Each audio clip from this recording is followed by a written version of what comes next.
Glória a Deus, paz do Senhor, graças a Deus aqui mais um dia desse estudo tão maravilhoso que o Senhor tem nos instruído, tem falado conosco, tem trazido para nós um discernimento daquilo que Ele quer nos ensinar nesse tempo em que a ordem é que nós cresçamos, que nós sejamos fiéis àquilo que Ele tem nos ensinado. Eu louvo a Deus por esta oportunidade, eu louvo a Deus pela tua vida, que tem acompanhado, que tem estudado comigo. E quero já agradecer por tudo o que você tem feito, pelo que você tem curtido, pelo que você tem comentado, pelo que você tem compartilhado, porque grandes coisas o Senhor tem para nós. E hoje, nesta palavra de hoje, que é a palavra semeadura, então é para nós uma resposta de consolo, muitas vezes, diante daquilo que nós temos semeado e não temos visto o fruto. Mas hoje nós vamos falar desta chave, né? Como nós temos tratado essas palavras enriquecedoras para a nossa vida como chaves. Então hoje eu quero falar dela para você assim, com muita liberdade, com muito amor, porque Deus é muito bom e Ele tem nos ajudado. E Ele foi quem primeiro confiou em nós, foi quem primeiro semeou em nós todo o amor dEle, toda a confiança dEle, todo o cuidado dEle, todo o respeito dEle para nós. E assim, então, eu quero começar lendo aqui para vocês algo que eu escrevi. E aí depois eu vou passar, né, os versículos que eu entendi como base desse texto da palavra da semeadura. E eu escrevi assim: a semeadura do ponto de vista do produtor é um momento muito importante, pois a semeadura define praticamente todo o futuro da safra.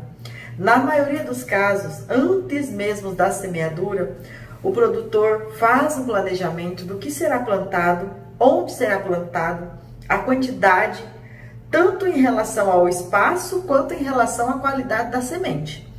Tudo isso porque ele quer garantir o melhor resultado da colheita.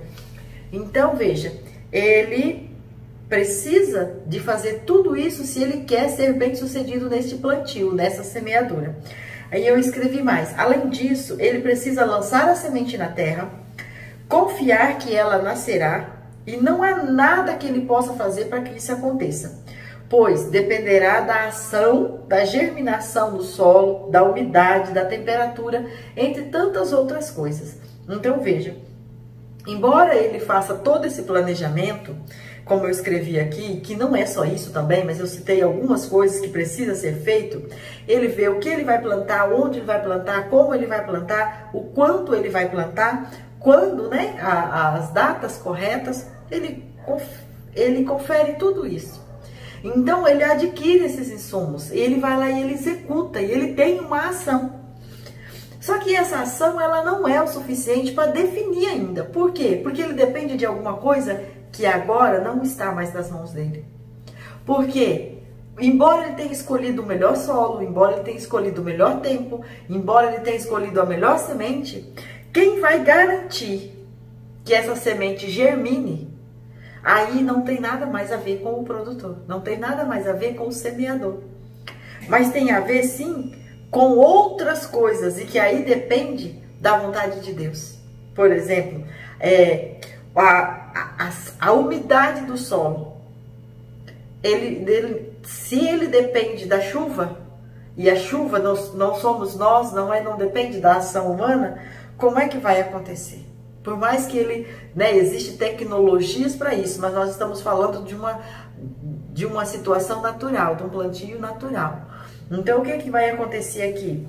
E aí eu coloquei, e nisso comparado com a nossa vida com Deus, entendemos que a nossa semeadura precisa passar pelo menos por 3 fases, que é entregar, confiar e descansar. Então, o que é isso? Quando o produtor vai lá, lança a semente, então ele entregou, ele deixou a semente no solo, e agora pronto. Ele precisa necessariamente aguardar o tempo suficiente para que ela germine, para que ela nasça, para que ela cresça e para que aí sim ela venha a produzir os frutos. E assim, mais uma situação que eu escrevi: quando nós entregamos algo a alguém, Nós não voltamos lá no outro dia, vim buscar, eu quero de volta. Mas às vezes nós fazemos isso com Deus, né? Nós dizemos a Ele, Deus, agora eu te dou liberdade, entra na minha casa, entra na minha vida, mexe aqui em tudo, como até tem, né, um louvor que canta assim. Mexe em tudo, ajeita, conserta, traga aqui para minha casa tudo, as coisas que tá fora do lugar, coloca no lugar, e a gente faz essas orações. E com muita frequência ainda, o Senhor tem liberdade de mexer, porque eu quero, né? Ajeita tudo. Aí Deus começa a mexer, aí você já começa, não, mas aí não. Não, mas aí não. Não quer esperar o tempo. Então, é uma situação, um sentimento que muitas vezes nos tira a liberdade de Deus trabalhar. Não que Deus precise, né, de nós para fazer algo, mas é que para fazer em nós, Ele precisa sim da nossa ação. Mas isso não é porque Ele não pode fazer, é porque Ele nos deu a liberdade do livre-arbítrio. Porque Ele nos deu a liberdade de que a nossa estrutura, ela deve ser feita, compartilhada e executada através daquilo que nós queremos que seja. Então Deus, Ele já deixou tudo depositado para nós, num celeiro, que é a nossa bênção, que é o nosso propósito, que é a nossa promessa. Só que aí, para nós tocarmos, para nós termos acesso, nós precisamos deixar Ele trabalhar. Então aqui, confiar que Deus vai agir é um atributo de Deus em nós, porque até a nossa fé é um dom de Deus. Então, quando nós começamos a entender, e aí eu escrevi, quando nós nos dispomos a olhar com critério de que, de fato, Deus já depositou a confiança em nós, então aí nós percebemos que confiar nele não é uma coisa que nós temos de nós para ele, mas isso é algo que ele já nos deu para que nós usássemos a favor de nós mesmos. Então, como a fé, ela é dom de Deus, ela é um dom. Mas aí como que eu pratico? Deus já deu para todos. Mas e aí como que eu pratico? Então como que eu executo? Como que alguém pode crer e eu não consigo crer?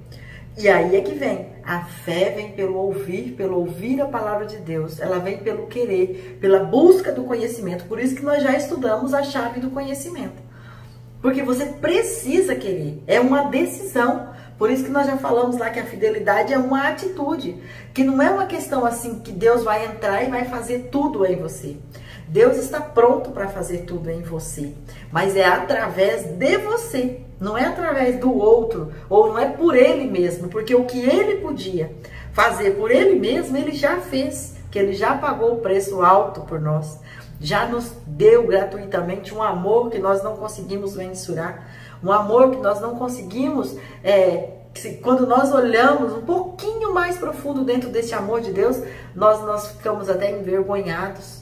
É um amor que constrange. Então, a palavra nos garante que o Senhor, Ele faz para aqueles que nele confiam, para aqueles que entregou e confiou.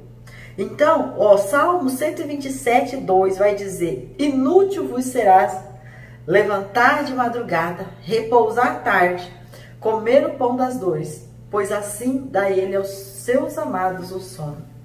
Então, quando faz muito tempo que eu li este versículo, muitos anos, e eu comecei a compreender esse versículo. E é muito engraçado, eu vou contar para vocês até que uma vez eu coloquei, tinha uma situação, era algo muito simples, mas eu queria muito. E eu fiz uma conta. E nessa conta eu ia precisar de um número, né, um valor em dinheiro. E eu não tinha. E aí eu orei ao Senhor assim, que o desejo do meu coração, e que eu tinha trabalhado bastante, mas eu não tinha esse valor. E aí depois de um tempo, eu conversando com uma cliente, e essa cliente escutou assim uma parte de uma história que eu contei para ela, e ela foi embora. E depois ela me ligou e me falou assim que ela tinha algo para me oferecer. E o que ela tinha para oferecer era um título que ela tinha, que para ela não tinha utilidade, porque ela não ia usar. E aí, quando ela me deu esse título,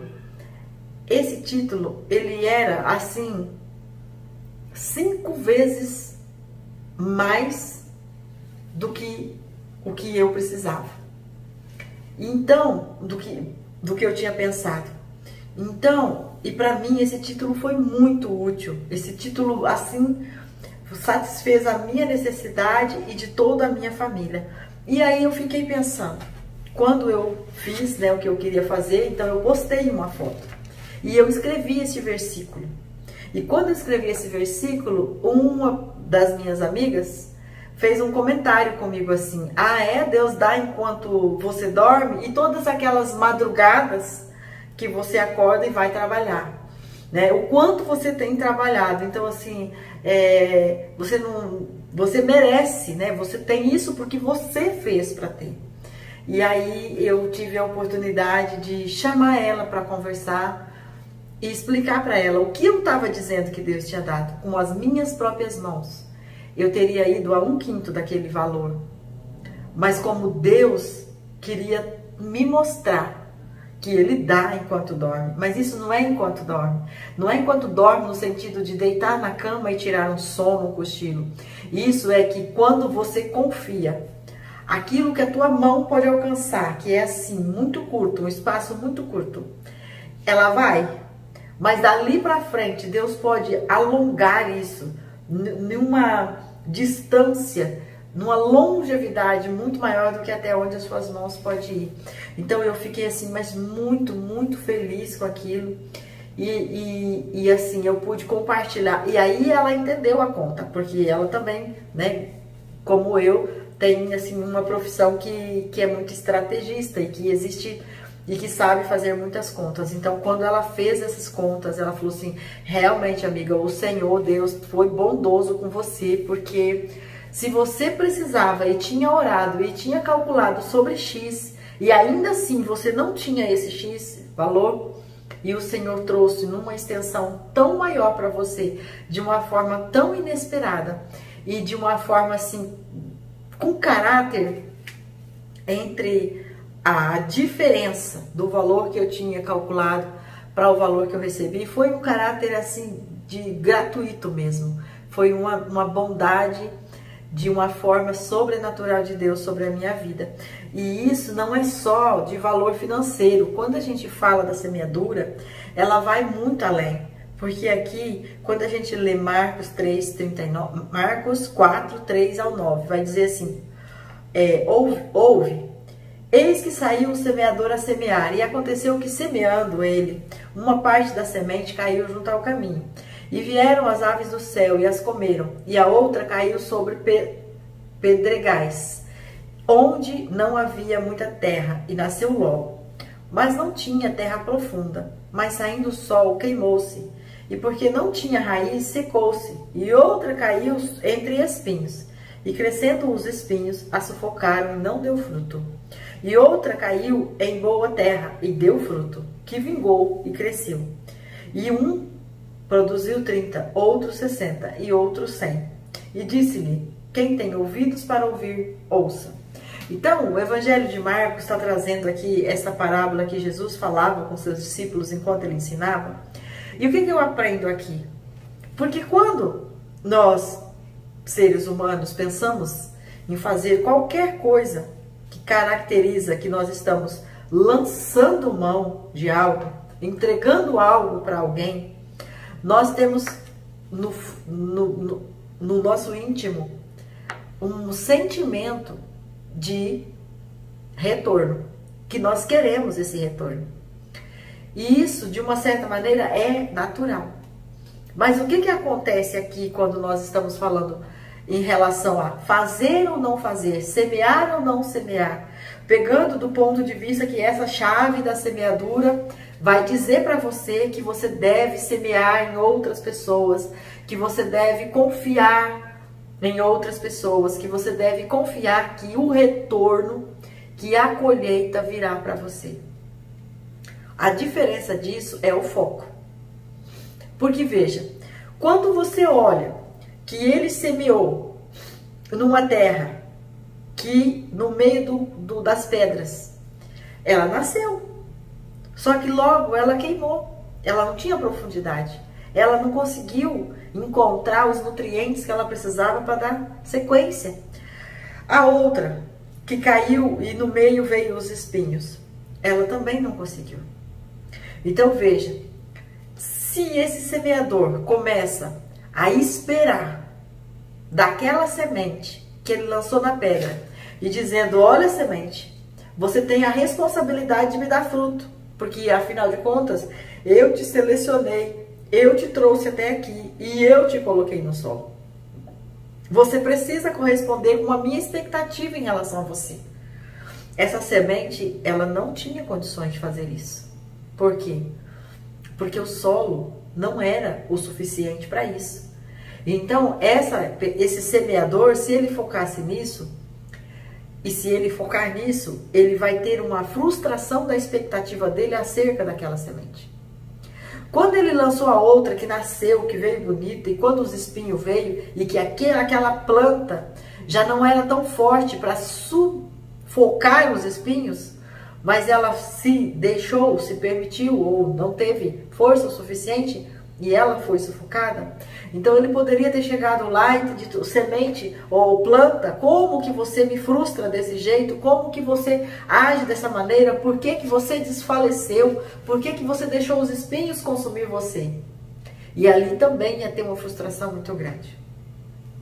Mas aí, quando ele chegasse na outra, que veja, foram 2 sementes, 2 terrenos que foram lançados e que não deu certo. E quando ele chegaria na última, que então ali estava produzido, ele já estaria tão frustrado da primeira e da segunda, que ele não ia conseguir contemplar a terceira. Então, embora a terceira tivesse produzido, tivesse uma colheita farta, ele ia estar ali pensando, mas só você, porque aquela e aquela, me decepcionou, eu estou triste, eu estou chateado, eu estou amargurado, porque aquela semente não me satisfez, porque aquela semente, aí começa. E ele não ia conseguir contemplar essa terceira. Então, o que é assim, o que eu comecei a entender a partir disso? O que você tem que colocar o foco é, primeiro, você fez a sua parte. Você selecionou a semente e você lançou a semente. Depois que a semente já está no solo, já não é mais responsabilidade sua. Porque a responsabilidade agora vem daquele que é o dono do solo. Vem daquele que é o que dá o crescimento, a germinação e o crescimento para a semente. Então, quando você faz isso e você tira o foco da responsabilidade individual dos fatos ou dos acontecimentos, você traz para o resultado. Porque aí, veja, quando você olha para a primeira, não produziu, tudo bem, não produziu, o solo não era bom, ou se for botar isso para a pessoa, olha, eu fiz o meu melhor, eu semeei o meu melhor, mas a pessoa não estava pronta para receber, não é o momento dela, ou ela fez uma opção de escolha, considerando, por exemplo, essa segunda semente, que ela nasceu bonita, que ela estava viçosa, mas os espinhos a sufocaram. Vamos supor que isso seja uma pessoa em que você estava evangelizando e que a pessoa estava indo, estava na euforia, estava no primeiro amor, estava conhecendo Jesus e de repente veio os amigos do mundo, veio as coisas de fora e ela voltou para o mesmo vício, para o mesmo pecado, para a mesma podridão de antes. Então ela se deixou a ser contaminada de novo pelos velhos hábitos. Mas você sabe que você evangelizou, você sabe que você falou de Jesus, você sabe que você foi bondoso com ela. Tudo bem, você sabe o que você fez. A responsabilidade agora não é sua. Aí quando é assim, e quando você chega na outra, que então caiu em terra boa, que vingou, que cresceu, que produziu, que você olha para aquilo, você vai olhar e você vai ver que teve gratidão nisso. Você vai ter gratidão nisso, você vai contemplar isso, você vai celebrar isso. Mas você vai celebrar quem? Os seus feitos? Não, porque os seus feitos foram os mesmos. Você saiu, você selecionou a semente, você saiu com a semente e você semeou a semente. Mas e quem é que deu o crescimento? E quem é que fez produzir?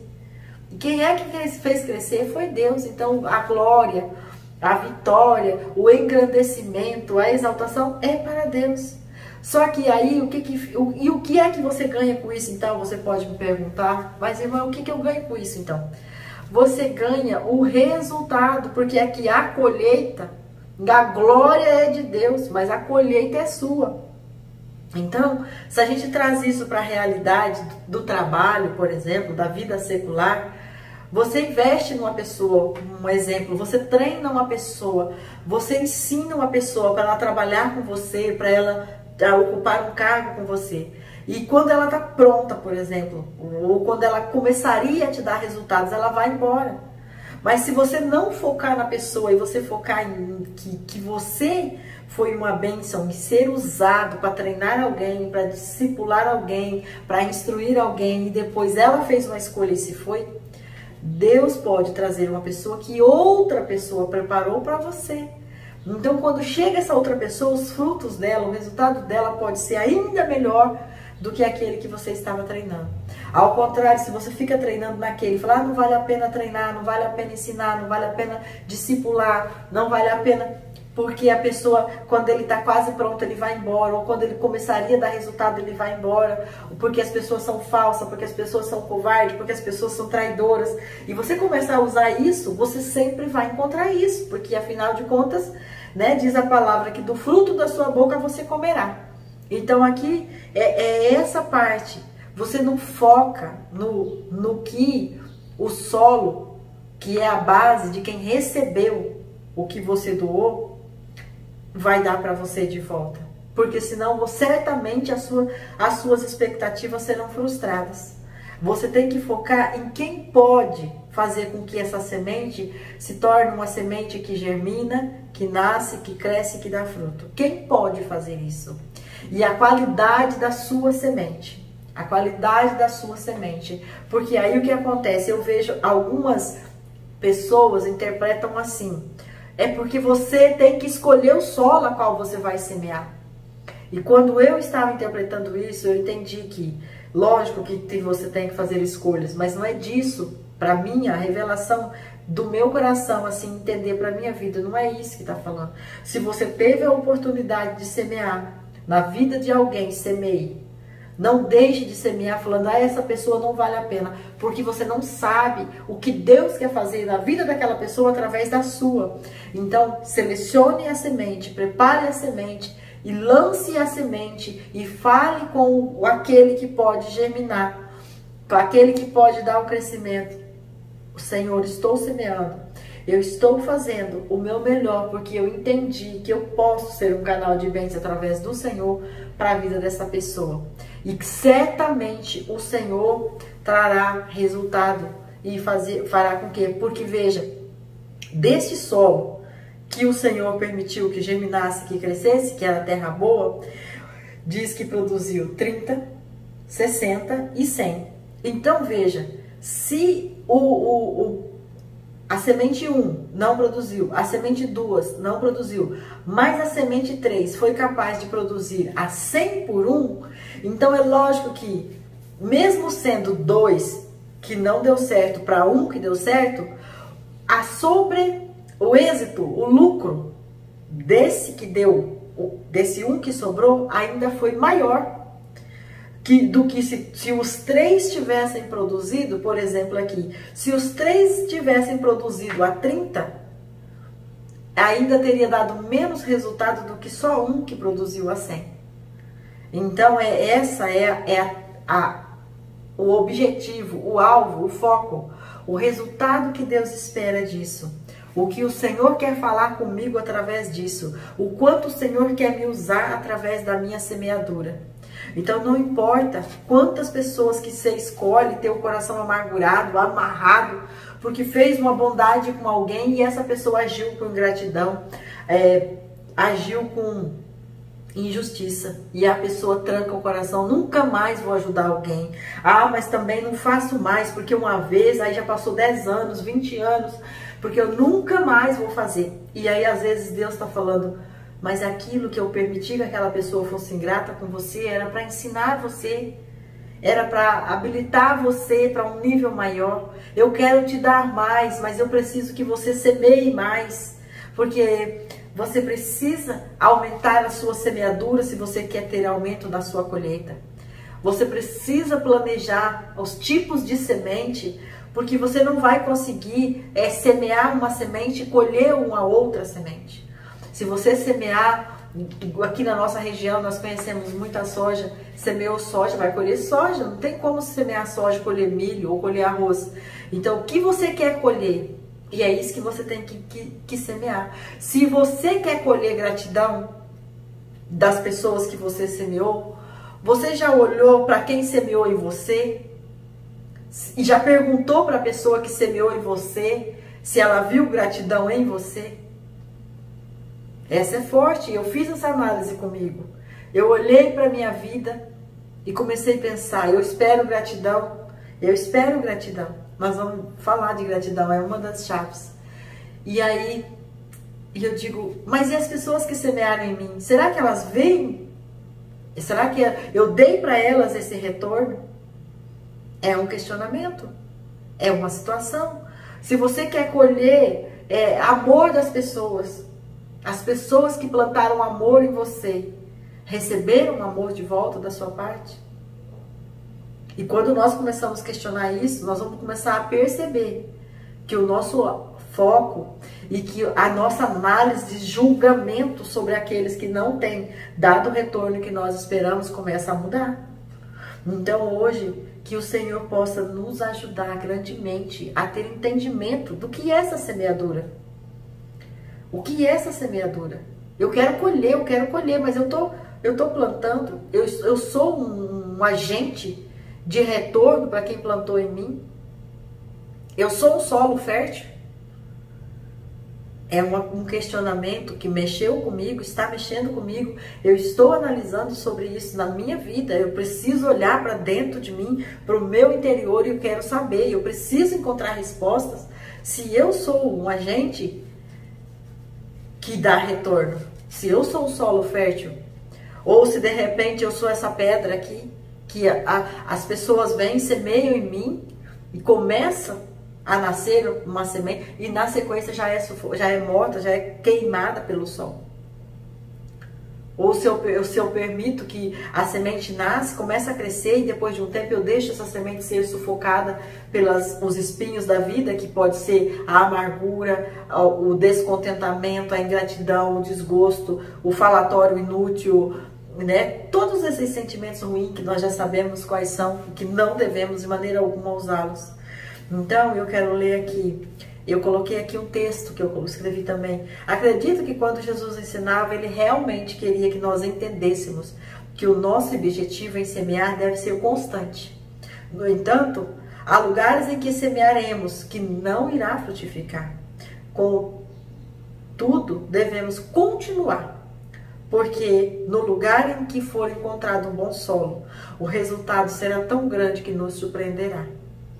E o Senhor falar em resultado de 30, 60 e 100 por 1. Então o Senhor não está falando de resultado de 1 por 1, ou 2 por 1, ou 1 por 2, entendeu? É 100, é 60, é 30. Então é um resultado que vale a pena não desistir. Que vale a pena não desistir. E aqui eu quero ainda ler mais uma referência que está em Gálatas, que vai dizer assim: não erreis. Deus não se deixa escarnecer-se, porque tudo o que o homem semear, isso também ceifará. Porque o que semeia na sua carne, na carne ceifará corrupção. Mas o que semeia no Espírito, do Espírito ceifará a vida eterna. E não nos cansemos de fazer o bem, porque a seu tempo ceifaremos. E se não houvermos desfalecido. Então, a seu tempo ceifaremos. E aí tem vírgula. Se não houvermos desfalecido. Então, veja bem, a responsabilidade que está aqui, foi escrito aos Gálatas, que é, né, para nós também. Então, enquanto temos tempo, façamos bem a todos, mas principalmente aos domésticos da fé. Quando Gálatas recebe essa instrução.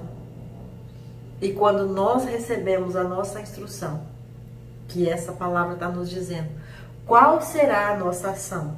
Aqui ele está dizendo, você precisa semear, você precisa continuar semeando, e você precisa entender que as coisas que você semeia no Espírito, que é aquilo que você está fazendo porque você entende a palavra, porque você obedece a palavra, não aquilo que a tua carne faz porque é fácil. Porque, vamos supor, é fácil você semear dinheiro em alguém se você tem dinheiro.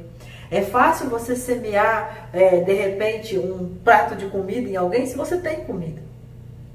E se você gosta dessa pessoa, e se você se compadeceu dessa pessoa. Agora, eu quero ver você semear perdão, você semear amor, você semear fidelidade, você semear caráter, você semear responsabilidade. Porque isso já tem a ver com obediência, isso já tem a ver com conhecer a palavra, isso já tem a ver com fidelidade diante de Deus, isso já tem a ver com a sua fé, isso já tem a ver com o que você entende que o Senhor já te deu gratuitamente, por isso você precisa continuar repassando, e por isso você precisa continuar plantando. E aí é aqui que ele diz, se você, e não cansamos de fazer o bem, porque a seu tempo ceifaremos. E aí, vírgula, se não houvermos desfalecido. Então, se você fez uma semente há 10 anos atrás e nunca mais semeou nada, e agora você não está colhendo, é porque você desfaleceu. Então, esse se, existe uma condição para colher. Não desfalecer. Quer dizer, mesmo que você fez boas sementes, se você desanimou no meio do caminho, se você desfaleceu. Eu falei até com uma amiga minha que nós estávamos estudando isso aqui junto, eu falei para ela, assim como tantos estudos, e a gente vê muitas vezes durante o ano, sobre a palavra não temas, que existe, uma por dia na Bíblia, sobre não temer. Nesse estudo aqui, eu entendi que o foco da palavra aqui não é em relação a ter o medo, Aqui é em relação a não desfalecer. Porque esta palavra, ela vai trazer para nós que muitas vezes nós estamos no caminho certo, nós estamos no processo certo, nós estamos indo bem, mas a hora que chega o cansaço, o desânimo, aí nós desfalecemos. E isso é muito perigoso. E isso é muito perigoso. Então, por isso, esse cuidado hoje sobre o que nós estamos semeando, que é esse entregar e o confiar, sabendo que o Senhor, nosso Deus, Ele faz. Ele é o dono da semente, e Ele é o dono do solo, e Ele é o dono do tempo. Então, nós precisamos realmente descansar. Porque se nós entregarmos, que é a primeira parte, que é a mais fácil, é só ir lá e executar, entregou. Agora, confiar que o dono do solo, que o dono da semente, que o dono do tempo vai transformar essa semente numa colheita. Então, vai ficar tudo bem, porque Ele pode fazer isso. Então, com isso, nós vamos conseguir descansar. E é aí que entra o Salmo 127:2, que eu já li, que aos amados o Senhor dá enquanto eles dormem. Enquanto eles dormem. Mas esse dormir é esse descansar, é esse confiar, é esse saber, já está feito. Já está feito. E aí, o que acontece aqui? Mais uma palavra, diz assim: regozijar-me-ei muito no Senhor, a minha alma se alegrará no meu Deus, porque me vestiu de roupas de salvação, cobriu-me com o manto da justiça, como um noivo se adorna com o turbante sacerdotal, e como a noiva que se enfeita com as suas joias, porque como a terra produz os seus renovos, e como o jardim faz brotar o que nele semeia. O jardim faz brotar o que nele semeia. Assim o Senhor Deus fará brotar a justiça e o louvor para todas as nações. Então, aqui é Isaías 61, do 7 ao 11. Então, veja bem, o que vai brotar em você, o que foi semeado em você, através de você. E hoje, então, eu quero pedir para você semear na sua vida a palavra de Deus, semear na sua vida o conhecimento, semear na sua vida o discernimento, semear na sua vida a fidelidade, semear na sua vida a oração, para que ela possa, essas chaves que nós já estudamos até agora, para que elas possam brotar em você, semear na sua vida a obediência, para que ela possa brotar em você, para que ela possa brotar em você. E aí vai acontecer esta palavra: em lugar da vossa vergonha tereis dupla honra, e em lugar da afronta exultareis a vossa parte. Por isso, na sua casa, na sua terra possuirão o dobro e terão perpétua alegria. Porque eu, o Senhor, amo o juízo, odeio o que foi roubado, oferecido em holocausto.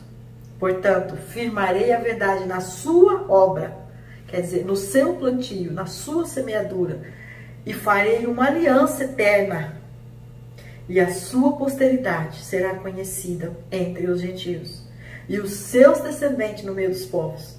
Todos quantos os virem os conhecerão como descendência bendita do Senhor. Isaías 61, do 7 ao 11, que é, eu li o final primeiro e agora eu li o início aqui dessa parte de Isaías 61. Que o Senhor possa realmente achar em nós o desejo de semear, o desejo de semear todas as virtudes que Ele já liberou para nós, para que ela venha brotar e que isso aqui venha acontecer nas nossas vidas. Em lugar da vergonha, dupla honra, e que a nossa geração seja conhecida como geração bendita do Senhor, porque assim Ele diz: eu farei uma aliança com aqueles que fizerem desta maneira. Amém? Que o Senhor nos abençoe e nos guarde, que o Senhor nos ajude a colocar essa palavra em prática, semeando aquilo que Ele mesmo já colocou nas nossas mãos. Em nome de Jesus. Amém. Obrigada por estar comigo. Se você foi abençoado com esta palavra, compartilhe. Você deve conhecer alguém que precisa mais de Deus e que esteja com desejo também de aprender sobre semeadura. Então, compartilhe, ofereça, faça uma boa obra, ajudando para que a palavra do Senhor seja mais e mais propagada no meio do povo. Amém?